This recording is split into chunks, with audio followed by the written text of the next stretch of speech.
अस्सलाम वालेकुम नाज़रीन, मैं हूं मोहम्मद शाहज़ेब अली और आज मैं आपके लिए लेके आया हूं बहुत ही मज़ेदार मटन कढ़ाई की रेसिपी। ये बनाना बहुत ही आसान है, तो चलिए देखते हैं किस तरह बनाते हैं। बिस्मिल्लाहिर्रहमानिर्रहीम। इसके लिए सबसे पहले हमें 1 किलो मटन की ज़रूरत है। इसके बाद हम लोगों ने एक प्रेशर कुकर लेना है और सारे मटन को इसमें हमने डाल देना है। मटन डालने के बाद हम लोगों ने तकरीबन 1 लीटर पानी लेना है और सारा पानी हम लोगों ने इसके अंदर डालना है। तो चलिए इसमें हम पानी डाल चुके हैं। इसके बाद हम लोगों ने 3 दरमियाने साइज़ के प्याज लेने हैं और इनको हम लोगों ने काट के इसके अंदर डाल देना है। प्याज डालने के बाद इसके अंदर हम लोगों ने अदरक लहसुन का पेस्ट शामिल करना है। हम लोगों ने 2 चमचे अदरक लहसुन का पेस्ट इसमें शामिल किया है। इसके बाद इसमें मिसाले शामिल होंगे। मिसालों में सबसे पहले इसके अंदर 1 चम्मच नमक की जाएगी। फिर इसके बाद हम लोगों ने इसके अंदर आधा चम्मच हल्दी शामिल की है। इसके अलावा इसके अंदर और कोई चीज़ शामिल नहीं होगी। फिर हम लोगों ने इसका ढक्कन बंद कर देना है और इसे 15 मिनट के लिए मीडियम फ्लेम पर रख देना है। इसके बाद हम लोगों ने इसके ऊपर से वेट उतारने हैं और ढक्कन खोल के हमने चेक करना है कि गोश्त बॉयल हुआ है कि नहीं।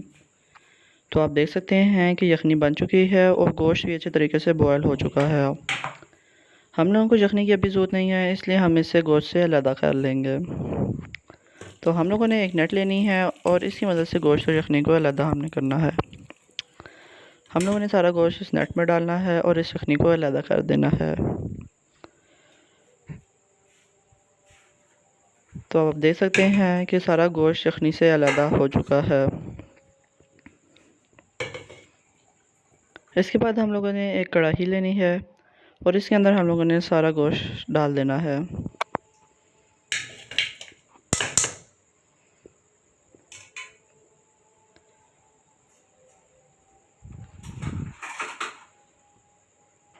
गोश्त डालने के बाद इसके अंदर हम लोगों ने घी शामिल करना है। घी हम लोगों ने खाना बनाने वाले चम्मच 2 शामिल करने हैं।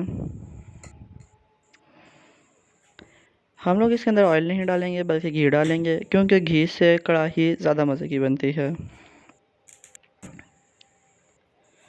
इसके बाद हम लोगों ने फ्लेम को मीडियम लो करना है और इसको अच्छे तरीके से हम लोगों ने भून लेना है। हम लोगों ने गोश्त को तब तक पकाना है जब तक इसका कलर फुल चेंज ना हो जाए। आप देख सकते हैं कि गोश्त का कलर चेंज होने लग गया है।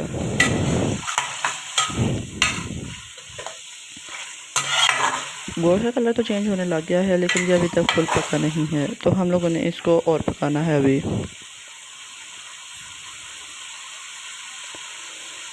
इसी तरह हम लोगों ने थोड़ी थोड़ी देर बाद इसको मिक्स करते रहना है।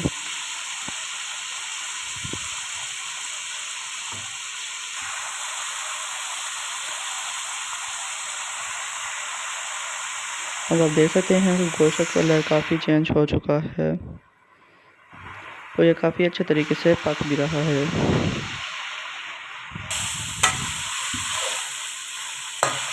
इसके बाद हम लोगों ने इसको अच्छे तरीके से फिर से मिक्स करना है।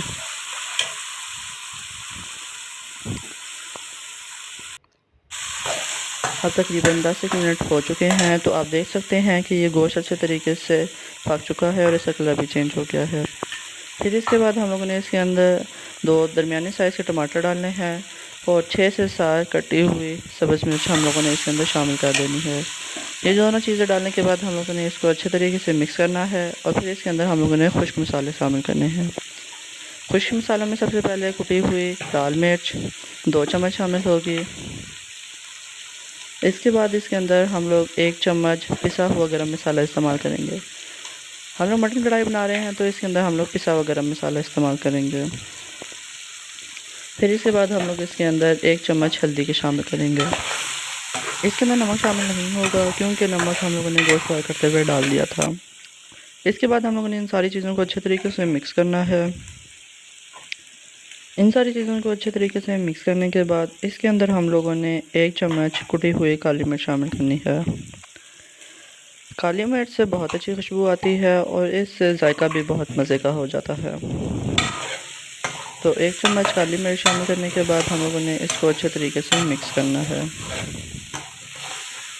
हम लोगों ने इसको मिक्स करने के साथ साथ इसके अंदर जो हम लोगों ने यखनी बचाई थी वो हम लोगों ने थोड़ी थोड़ी शामिल करते रहना है।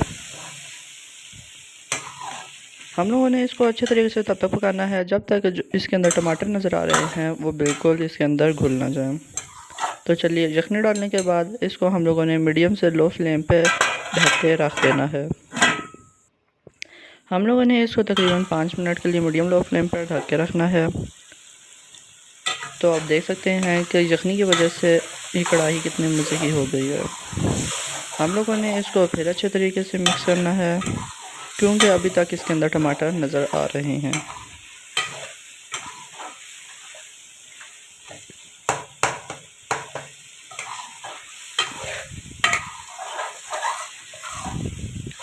जब तक हमारी ये कढ़ाई तैयार हो रही है, आप हमारे चैनल को लाइक करें, शेयर करें और इसको सब्सक्राइब करें ताकि आपको हमारी हर वीडियोस की नोटिफिकेशन मिल सके।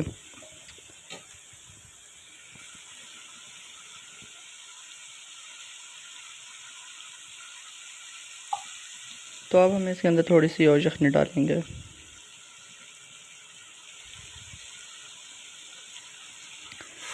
इसको यखनी डालने के बाद हम लोगों ने फ्लेम को मीडियम लो करना है और एक दफ़ा इसको अच्छे तरीके से मिक्स कर लेना है। इसको हम लोगों ने अच्छे तरीके से मिक्स करने के बाद हम लोगों ने मीडियम फ्लेम पे इसको ढक कर रख देना है।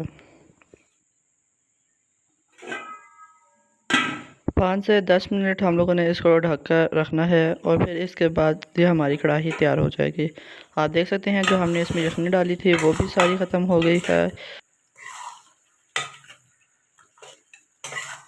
अब हमारी मटन कढ़ाई बिल्कुल तैयार हो चुकी है। तो अब हम लोग इसे एक प्लेट में सर्व कर लेंगे। आप देख सकते हैं कि ये मटन कढ़ाई कितने अच्छे तरीके से बनी है।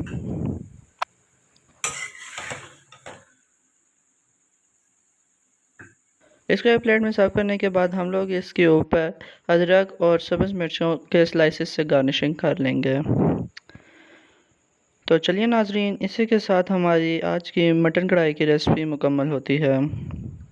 तो इसी के साथ अल्लाह हाफ़िज़।